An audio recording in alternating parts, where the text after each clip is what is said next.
Shalom, shalom à tous. J'espère que tout le monde se porte très bien. De mon côté, je dis merci à Dieu et je lui rends grâce pour son amour, pour l'opportunité qu'il nous cesse chaque fois de nous accorder, pour qu'ensemble nous puissions étudier sa parole, nous connaître à nouveau.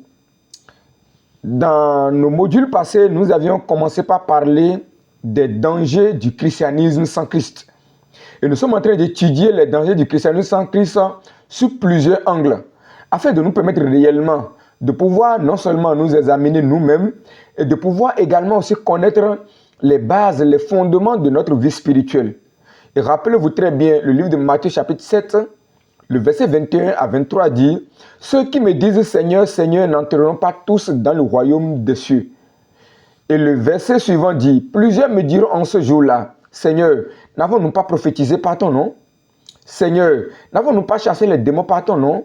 Seigneur, n'avons-nous pas fait beaucoup de miracles par ton nom? » Et la Bible dit, je leur dirai ouvertement, retirez-vous de moi, vous qui commettez l'iniquité. Et avant de dire, retirez-vous de moi, il dit, je ne vous ai jamais connu. Autrement dit, ils ont pratiqué le christianisme. Mais malheureusement, le Christ ne s'est jamais impliqué dans le christianisme. Ils ont pratiqué le christianisme en tant que religion. Ils n'ont pas pratiqué le christianisme comme communion avec Dieu.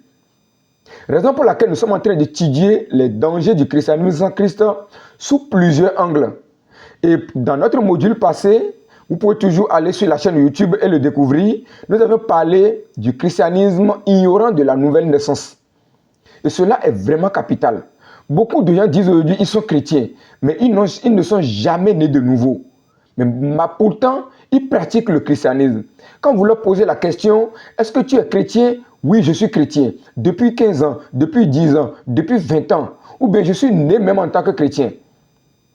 Mais quand vous fouillez leur vie, quand vous échangez avec eux, vous allez réaliser qu'ils pratiquent le christianisme sans Christ.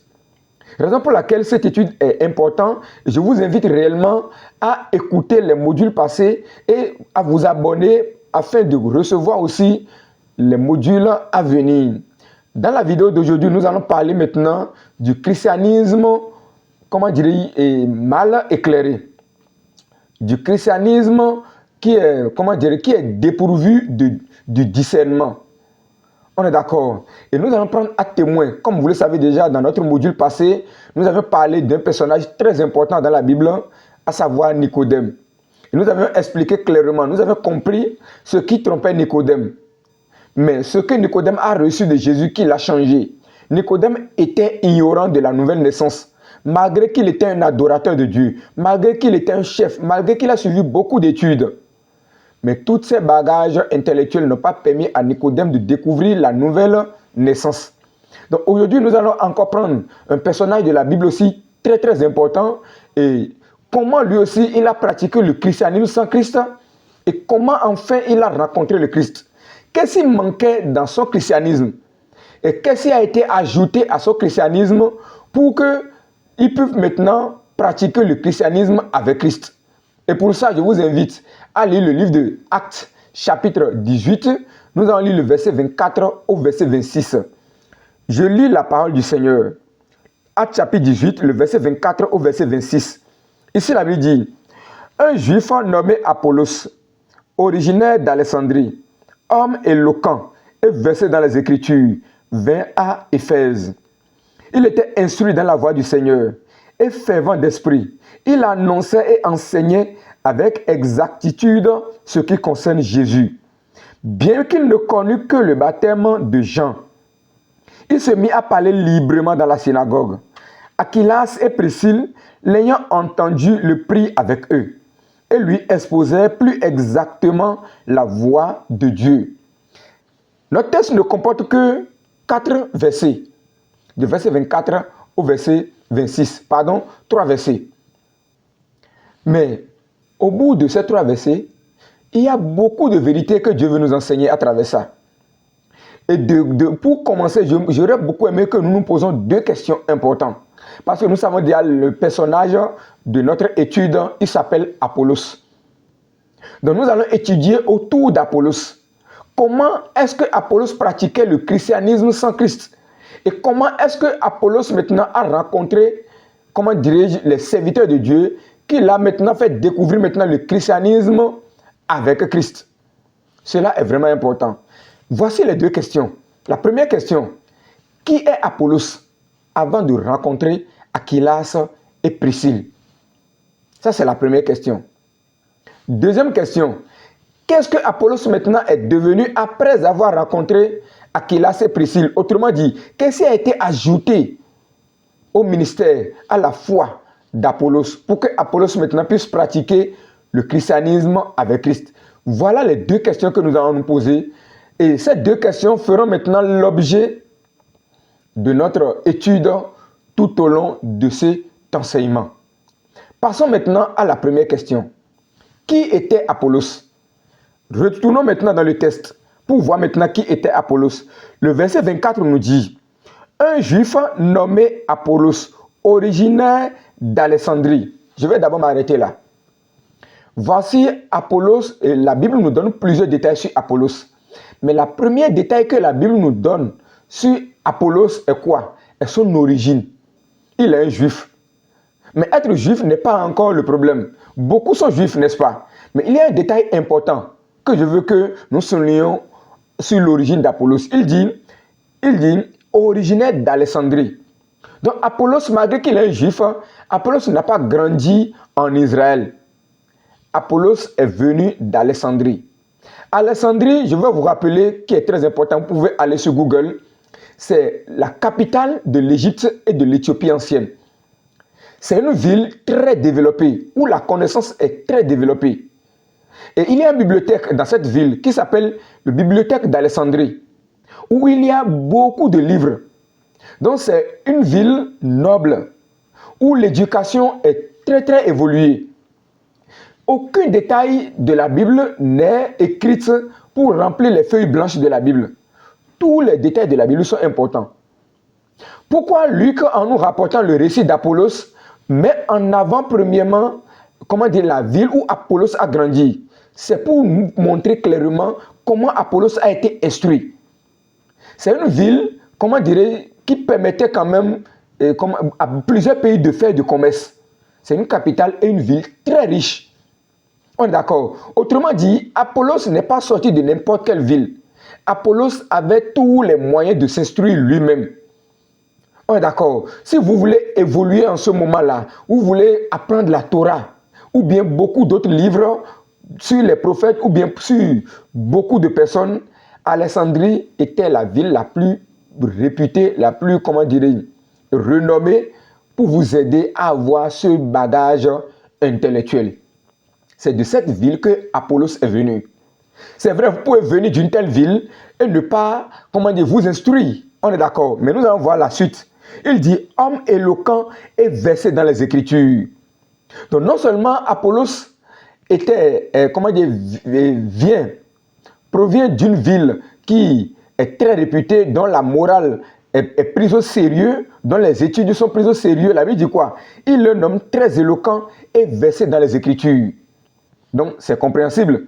Là où il y a une bibliothèque et que vous aimez lire et que vous aimez étudier, et une bibliothèque est dans votre ville, je crois que vous avez tous les atouts, toutes les conditions sont réunies pour que vous puissiez être vraiment versé dans les Écritures.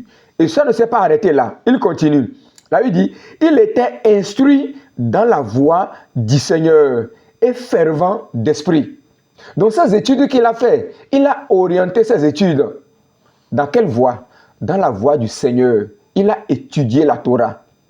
Il a étudié, l'écrit des prophètes et de Moïse. Il a étudié tout ce que les prophètes ont dit devoir arriver. Il a consacré sa vie, son temps, à faire quoi? À se consacrer à l'étude de la connaissance du Seigneur. Il continue. La Bible dit, il était fervent d'esprit. La phrase suivante dit, il annonçait et enseignait avec exactitude ce qui concerne Jésus.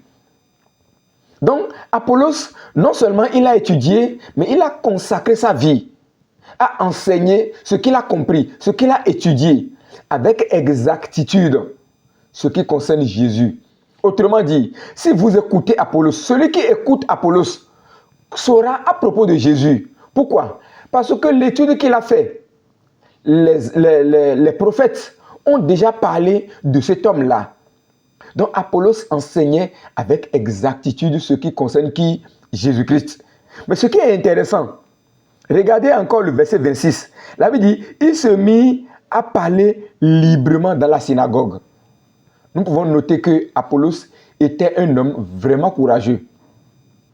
Parler dans une synagogue de Jésus-Christ, quand vous lisez même déjà Actes chapitre 4, même et que vous lisez la suite, vous allez comprendre que tous ceux qui se pointent dans la synagogue et commencent par parler de Jésus-Christ, on les arrête, on les fouette, on les enchaîne.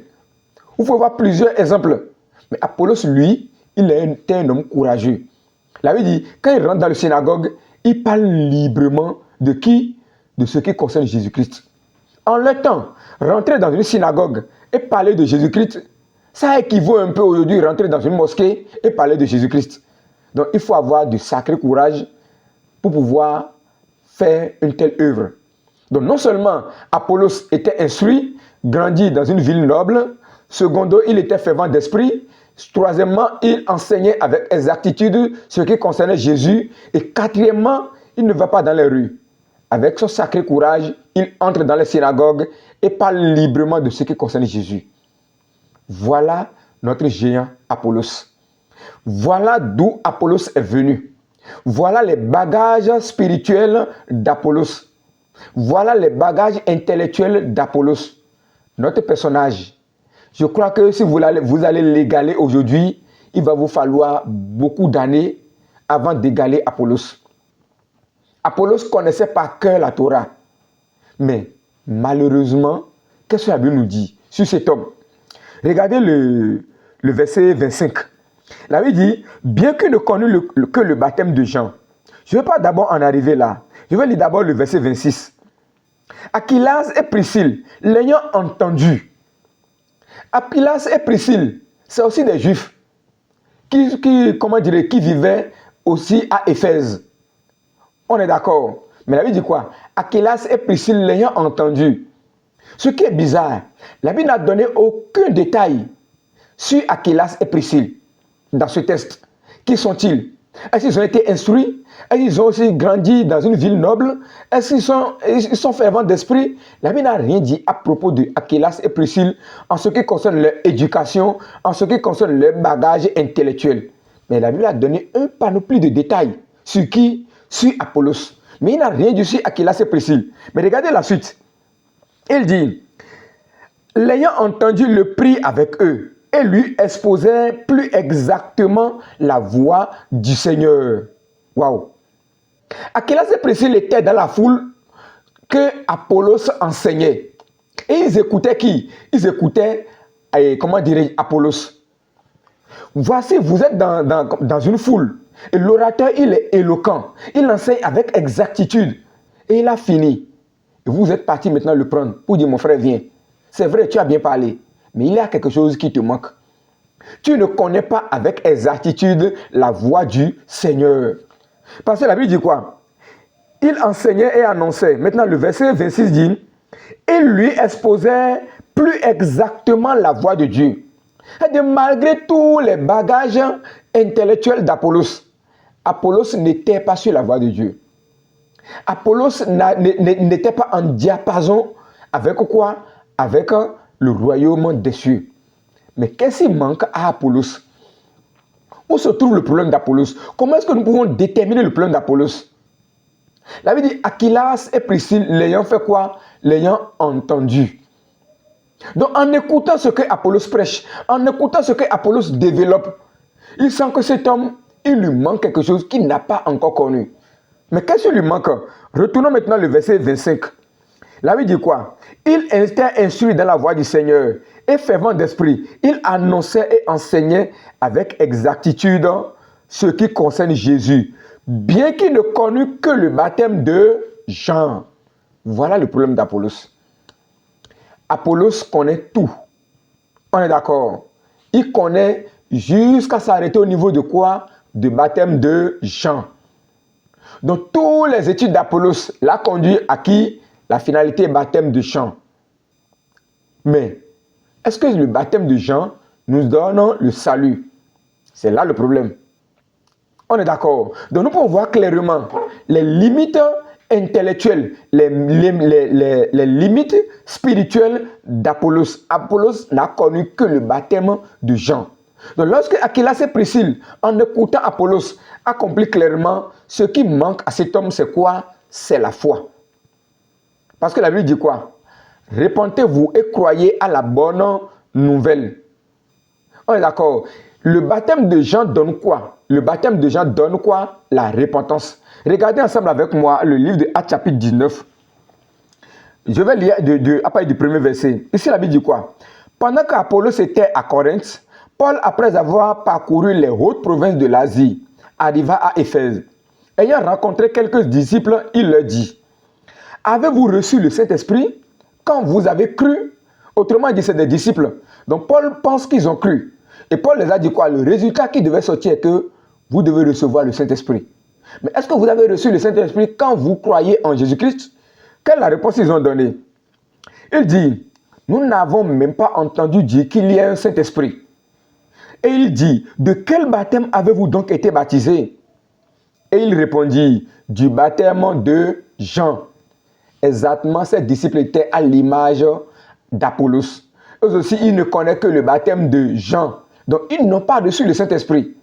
Donc, nous pouvons dire que, on dit Apollos était fervent d'esprit. Mais est-ce que c'est le Saint-Esprit qui agitait Apollos? Non. On est d'accord. Parce que la Bible dit quoi? Ils ne connaissent que le baptême de Jean. Et ces disciples que nous lisons ici, la Bible dit ils n'ont pas reçu le Saint-Esprit. Et Paul a posé question: de quel baptême avez-vous été baptisé? Il dit baptême de Jean. Donc nous pouvons voir clairement, si nous nous arrêtons au niveau du Jean, du baptême de Jean, nous ne pouvons jamais recevoir le Saint-Esprit. Il continue. Paul maintenant veut expliquer. Alors Paul dit: Jean a baptisé du baptême de repentance, disant au peuple de croire à celui qui venait après lui, c'est-à-dire en Jésus. Donc, le baptême de Jean était le baptême de la repentance. Et rappelez-vous très bien, nous avons des études sur la conversion complète. Et la conversion complète regroupe deux choses: la repentance et la foi. Donc celui qui est arrivé au niveau de la repentance va connaître réellement ce que c'est que la repentance. Mais s'il ne se focalise pas maintenant sur le chemin de la foi, et s'il reste seulement sur la repentance, il ne connaîtra jamais quoi? La justification de Dieu. C'est quoi la repentance? Dans le livre de Matthieu chapitre 3, à partir du premier verset, la Bible nous montre clairement que Jean est en train de faire baptême de la repentance. C'est quoi la repentance? La repentance nous permet, c'est le mécanisme qui nous permet de connaître notre état, de comprendre que nous ne pouvons rien faire de nous-mêmes pour accéder au paradis, de comprendre que nous sommes un homme mort devant Dieu, de comprendre notre état spirituel. L'homme, de par la généalogie d'Adam, est un homme pécheur. L'homme qui quitte Adam, dont la première naissance est venue d'Adam, est un homme pécheur à 100%. Et en tant qu'un homme pécheur, il doit comprendre qu'il est un homme mort devant Dieu. Il doit comprendre qu'il ne peut rien faire de lui-même pour pouvoir obtenir quoi? La grâce de Dieu. Apollos comprenait correctement ça.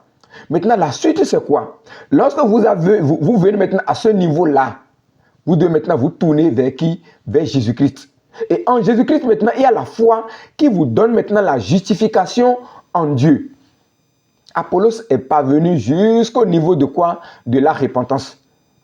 Et, autrement dit, il pratiquait correctement le christianisme. Mais le Christ n'était pas impliqué. Pourquoi? Parce que le Saint-Esprit n'était pas intervenu. Regardez très bien les disciples de Actes chapitre 19. La Bible dit, quand vous avez cru, est-ce que vous avez été baptisé du Saint-Esprit? Il dit non, nous n'avons même pas entendu qu'il y a un Saint-Esprit. À quel moment ils peuvent maintenant recevoir le Saint-Esprit? C'est vraiment important. Apollos a écouté tout à propos de Jésus, mais il n'a jamais compris le nœud, la fondation de la mission de Jésus-Christ. Quelle est la fondation de la mission de Jésus-Christ? Matthieu chapitre 1er, le verset 21. Elle enfantera un fils. Tu lui donneras le nom de Jésus. C'est lui qui sauvera son peuple de ses péchés. Donc c'est Jésus-Christ qui est venu nous sauver de nos péchés. C'est ça la bonne nouvelle. C'est vrai, nous pouvons comprendre très bien que nous ne pouvons rien faire de nous-mêmes pour obtenir le salut. Nous pouvons comprendre très bien que nous sommes pécheurs à 100%. Mais quel est le chemin par lequel nous pouvons obtenir la justice de Dieu? Quel est le chemin par lequel tous nos péchés seront pardonnés? Si nous ne comprenons pas cela, nous ne pouvons jamais, à grand jamais, recevoir le Saint-Esprit. Apollos connaissait jusqu'au baptême de Jean. Mais le problème d'Apollos était quoi? Était qu'il n'avait pas le discernement. Il n'avait pas le Saint-Esprit. Aquilas et Priscille avaient le discernement. Ils pouvaient discerner très bien. Quand bien même tous ces bagages sont sur Apollos, ils peuvent discerner que Apollos a déjà passé à côté du chemin de salut. Mais la Bible nous dit quoi? Il lui exposait plus exactement la voie de Dieu. Mais lui exposait. Qu'est-ce qu'ils ont expliqué à Apollos? Qu'est-ce que Apollos a compris après avoir rencontré Aquilas et Priscille? Quelle est la prédication que Aquilas et Priscille a servi à qui? À Apollos. La Bible ne nous l'a pas relaté. C'est en cela que l'étude de la Bible devient très intéressante. Même quand vous lisez aussi à chapitre 19, le message que Paul a prêché à ses disciples, la Bible ne l'a pas relaté. Mais ce qui est intéressant, il y a beaucoup d'autres exemples dans la Bible qui nous montrent clairement que les gens ont reçu le Saint-Esprit. On est d'accord. Mais quel message ils ont écouté pour recevoir le Saint-Esprit? Nous allons prendre un seul exemple d'abord dans la Bible. Pour voir à quel moment on peut dire que l'homme a reçu le Saint-Esprit. Qu'est-ce qu'il a cru? Qu'est-ce qu'il a écouté pour recevoir le Saint-Esprit? Regardez avec moi toujours le livre de Actes. Nous allons lire le chapitre 10. Et je nous invite à lire à partir du verset 44. À partir du verset... Lisons à partir du verset 39. Lisons à partir du verset 39. C'est vraiment important. Ici, dans Actes chapitre 10, à partir du verset 39, la Bible nous présente la prédication de Pierre dans la maison de Corneille. Nous n'allons pas lire toute la prédication, mais nous allons lire le moment clé où le Saint-Esprit maintenant est descendu sur tous ceux qui écoutaient la prédication de Pierre. Et nous allons maintenant cerner ce qui avait manqué à Apollos, ce que Apollos n'avait pas connu, ce que ses disciples également aussi qui avaient rencontré Paul n'avaient pas connu. Regardez après du verset 39. Ici, dans sa prédication, Pierre est venu à un moment où il dit: nous sommes témoins de tout ce qu'il a fait dans le pays des Juifs et à Jérusalem. Ils l'ont tué en le pendant au bois. Dieu l'a ressuscité le 3e jour et il a permis qu'il apparût. Le verset 41. Non à tout le peuple, mais aux témoins choisis d'avance par Dieu, à nous qui avons mangé et bu avec lui, après qu'il fut ressuscité des morts. Et Jésus nous a ordonné de prêcher au peuple et d'attester que c'est lui qui a été établi par Dieu, juge des vivants et des morts. Le verset 43. Tous les prophètes rendent de lui le témoignage que quiconque croit reçoit par son nom le pardon des péchés. Voici la fin de la prédication de Pierre. La fin dit quoi? Tous les prophètes rendent de lui le témoignage que quiconque croit en lui reçoit par son nom le pardon des péchés. Pierre a dit beaucoup de choses dans sa prédication. Mais lorsque il est venu à ce niveau-là, il a annoncé la repentance et la foi. En quoi? Au pardon des péchés. Quiconque croit reçoit quoi? Le pardon des péchés. Regardez le verset 44.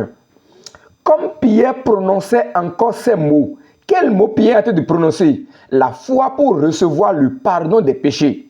La Bible dit quoi? Comme Pierre prononçait encore ces mots, le Saint-Esprit descendit sur tous ceux qui écoutaient la parole.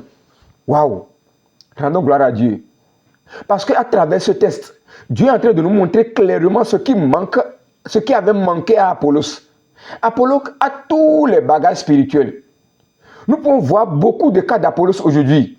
Les grands dirigeants, ils drainent des foules, ils ont tous les bagages spirituels. Mais ils n'ont pas cru au pardon des péchés. Ils prêchent quoi? Ils prêchent la repentance. Ils reconnaissent très bien que de par notre force, nous ne pouvons jamais entrer au paradis. Mais ils n'acceptent jamais le pardon éternel que Jésus-Christ nous a accordé. Ils reconnaissent très bien qu'ils sont pécheurs. Ils reconnaissent très bien qu'ils sont un homme mort. Mais ils ne croient pas qu'à travers le sang de Jésus-Christ, tous nos péchés ont été pardonnés. À travers le sang de Jésus-Christ, nous sommes devenus justes, saints et parfaits. Mais ne pas croire en cela fait d'eux des hommes qui n'ont pas de discernement, qui pratiquent le christianisme sans le Christ. Donc, pour affronter Apollos, pour aller vers Apollos, je pouvais dire que Aquila et Priscille a vraiment de sacré courage. Pourquoi j'ai dit ça? Regardez tous les bagages intellectuels d'Apollos. Il pouvait dire, ah, cet homme vraiment, il est trop grand. Nous allons inviter le missionnaire Paul pour confondre cet homme. C'est lui qui doit faire débat avec Apollos. C'est lui qui a les gabarits nécessaires pour affronter Apollos. Ce n'est pas une histoire de gabarit. Vous pouvez faire 50 ans d'études. Vous pouvez avoir 30 ans d'expérience. Si vous n'avez pas le discernement, un enfant qui a le Saint-Esprit est plus grand que vous. C'est pourquoi la Bible ne s'est même pas attardée sur comment dirais-je, les bagages de Aquila et Priscille. La Bible ne nous a jamais dit d'où ils sont venus peut-être, ou bien la Bible ne nous a pas dit dans quelle ville ils ont grandi. La Bible n'a pas dit s'ils étaient fervents d'esprit ou non. La Bible n'a pas dit qu'ils étaient instruits. Mais nous savons que Aquila et Priscille avaient quoi? Le Saint-Esprit. Il avait quoi? Le discernement. Mais ce que Apollos n'a pas. On est d'accord. Donc, de par le discernement de Aquila et Priscille, il pouvait déduire clairement que Apollos n'était pas sauvé. Donc, ils lui ont expliqué, mon frère, tu crois tout, mais tu n'as pas enseigné le pardon des péchés au peuple. Pourquoi? Parce que toi-même, tu ne crois pas au pardon des péchés. Là, il dit, comme Pierre prononçait encore ces mots, et quels étaient les mots que Pierre prononçait? Quiconque croit en lui reçoit par son nom le pardon des péchés. Pierre n'a pas dit quiconque prie. Pierre n'a pas dit quiconque fait le bien. Mais là, Pierre dit quoi? Quiconque croit en lui reçoit par son nom le pardon des péchés. Donc pour recevoir le Saint-Esprit, ce n'est pas une question de bagage intellectuel. Ce n'est pas une question d'être instruit ou d'être fervent. Ce n'est pas que ces qualités sont de mauvaise qualité. C'est de très bonne qualité. Et je nous invite même à nous instruire. Je nous invite même à avoir le zèle pour Dieu. Je nous invite même à faire quoi? À lire la Torah, c'est-à-dire la Bible, et à faire beaucoup de recherches. Mais bien avant d'accumuler tous ces bagages spirituels ou tous ces bagages intellectuels, la fondation est vraiment importante. Si la fondation n'est pas axée sur le pardon des péchés, si nous ne croyons pas que Jésus-Christ est mort pour nos péchés, il est allé sur la croix, il a dit tout est accompli. Et tout ce qui a été écrit de lui dans les livres de, dans les livres de la loi, dans le psaume et dans les prophètes n'ont pas été accomplis. Si nous ne croyons pas en cela, tout bagage que nous allons accumuler serait des bagages inutiles. Autrement dit, nous allons bâtir une très belle maison, mais pas sur du roc, mais sur du sable. On est d'accord. Le bâtiment est très bien joli. Le bâtiment est important. Je ne dis pas que tout ce que Apollos a amassé comme bagage spirituel ou bien intellectuel sont vains, sont nuls. Non. C'est des choses très importantes dont Dieu peut s'en servir pour sauver beaucoup de personnes, pour enseigner beaucoup de personnes.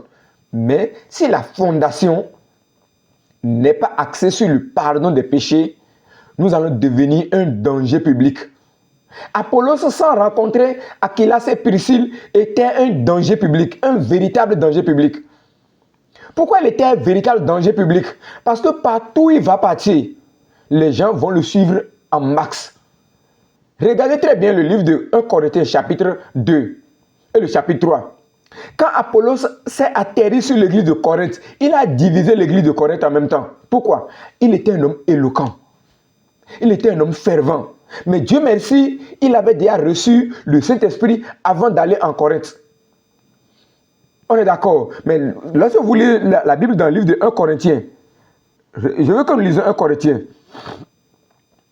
Chapitre 2. Ici, qu'est-ce que la Bible dit? 1 Corinthiens chapitre 2. Je vais lire à partir du verset... Pardon, lisons le chapitre 3. Lisons le chapitre 3.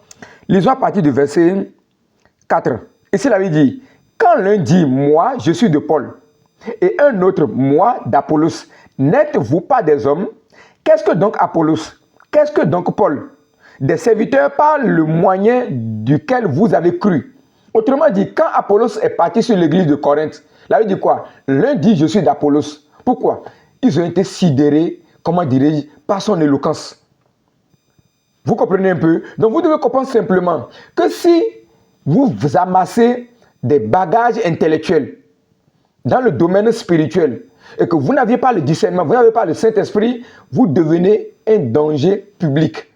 Mais si vous avez le Saint-Esprit, vous allez devenir une source d'eau intarissable. Vous allez devenir une source d'eau vive qui va abreuver beaucoup de gens. Donc nous devons fouiller en nous-mêmes. Vous devez faire, comment dirais-je, un auto-examen de vous-même.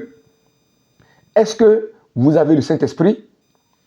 Est-ce que vous croyez au pardon éternel du péché? Est-ce que votre fondation est reposée sur ce que Jésus-Christ a fait? Ou bien votre fondation s'est reposée sur ce que vous connaissez? C'est vraiment important. On est d'accord? Apollos, ce qui manquait à Apollos, c'était le pardon des péchés. Apollos avait tout le reste, mais Apollos n'avait pas reçu la connaissance, la révélation du pardon éternel que Jésus-Christ a accordé pour nous sur la croix. Jésus-Christ est mort pour nos péchés. Il est ressuscité pour notre justification. C'est la fondation qui manquait à Apollos. Mais par la grâce de Dieu, Aquilas et Priscille a le discernement. Ils ont compris que Apollos n'a pas reçu le Saint-Esprit. Et ce qui manquait à Apollos, c'était quoi? Était le pardon des péchés. Donc, ils lui ont montré exactement la voie de Dieu veut dire quoi? Ils lui ont montré clairement à propos de la foi en Jésus-Christ. Ils lui ont expliqué, lorsque tu crois en Jésus-Christ, tu n'es plus un homme pécheur, tu deviens un homme juste, un homme saint et un homme parfait, de par la foi en Jésus-Christ. Romains 3, verset 23 dit quoi? Car tous ont péché et sont privés de la gloire de Dieu. Mais le verset 24 dit, et ils sont gratuitement justifiés par sa grâce, par le moyen de la rédemption qui est en Jésus-Christ. Donc en Jésus-Christ, il y a un moyen de la rédemption qui nous justifie gratuitement si nous croyons en Jésus-Christ. Vraiment, mes chers frères, mes chères sœurs, je veux que nous faisions un auto-examen de nous-mêmes. Ce n'est pas mauvais d'être fervent d'esprit. Ce n'est pas mauvais d'être instruit dans la voie du Seigneur. Ce n'est pas mauvais d'être fervent d'esprit. Ce n'est pas mauvais d'être éloquent. Ce n'est pas mauvais de parler librement n'importe où il y a besoin, il y a nécessité d'annoncer la bonne nouvelle. Mais je vous prie, retournez d'abord à la fondation. Est-ce que vous croyez au pardon éternel des péchés? Ou bien dans votre cœur, vous pensez encore que vous êtes un homme pécheur? Si vous pensez encore que vous êtes un homme pécheur, la bonne nouvelle vous est annoncée. Jésus-Christ est mort pour nos péchés. Il est ressuscité pour notre justification. Dieu a fait de lui péché pour que nous devenions justice en lui. Donc si nous pensons encore que nous sommes des hommes pécheurs, autrement dit, nous disons par là que Jésus-Christ a échoué. Nous disons par là que Christ n'a rien fait pour nous. Que Dieu nous garde d'avoir une telle pensée. Que Dieu nous garde d'avoir une telle compréhension de la parole. Christ est venu à cause de nos péchés. Il a accompli sa mission. Et de par sa mission, nous sommes devenus justes, saints et parfaits. Vraiment, je nous invite à croire en cette bonne nouvelle et que la paix du Seigneur, sa bénie bonté, puisse être avec tout et chacun de nous. Passez une agréable journée. N'oubliez pas de vous abonner et d'activer la cloche de la notification pour recevoir encore nos études à venir. Pour l'heure, gardez-vous bien et que la paix du Seigneur soit avec tout et chacun de vous.